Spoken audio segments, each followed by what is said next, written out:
எங்கள் மலை கிராமத்திற்கு நாடு விடுதலை பெற்ற காலத்திலிருந்தே சாலை வசதி இல்லாமல் எங்கள் மலைவாழ் மக்கள் மிகவும் அத்தியாவசிய தேவைக்காக ஆபத்தான மலைப்பகுதியை பயன்படுத்தி கொண்டு வாழ்ந்து கொண்டு வந்தார்கள். பல எம்எல்ஏ எம்பி எல்லாருமே ஓட்டு கேட்க வந்திருக்கிறாங்க எங்கள் ஊருக்கு. அவங்க எந்த முறையான செயலையும் செய்ய விரும்பலை.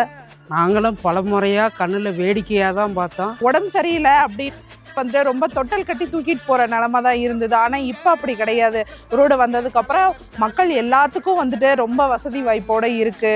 படிப்பு வசதிக்கு போயிட்டு வரத்துக்கு எனக்கு ரொம்ப கஷ்டமா இருந்துச்சு. இப்போ ரோடு வரதுனால எனக்கு ரொம்ப வசதியா இருக்கு. ஸ்கூல் லைஃபும் சரி, காலேஜ் லைஃபும் சரி, கீழே இருந்து தான் எல்லாமே முடித்தோம். ஃபேமிலி பிரிஞ்சோம், நாங்கள் மட்டும் தனியாக போய் இருக்கிற மாதிரி ஒரு சூழ்நிலை உருவாச்சு எங்களுக்கு.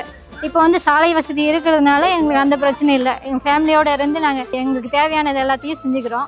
எங்களுக்கு கூட தெரியும், ஒரு 50 ஆண்டுகளும் ரோடு வசதி, சாலை வசதி, எந்த மின்சார வசதியுமே கிடையாது. அப்பா அம்மா இவங்களாம் விவசாயம் பண்ணுறதுக்கு ஏதாவது கீழே கொண்டுட்டு போயிட்டு வரணும் அப்படின்னாலே அதுக்கு ரொம்ப சிரமமாக இருந்துச்சு. இப்போ ரோடு வரவும் ரொம்ப வசதியாக இருக்குது எங்களுக்கு. இந்த வசதி ஏற்படுத்தி கொடுத்த முதலமைச்சர் ஐயா அவர்களுக்கும், துணை முதலமைச்சர் உதயநிதி ஸ்டாலின் ஐயா அவர்களுக்கும், எம்பி சார் ராஜேஷ்குமார் ஐயா அவர்களுக்கும், மாவட்ட ஆதி திராவிடர் மற்றும் பழங்குடியினர் மதிவேந்தன் ஐயா அவர்களுக்கும் ரொம்ப ரொம்ப ரொம்ப ரொம்ப நன்றி.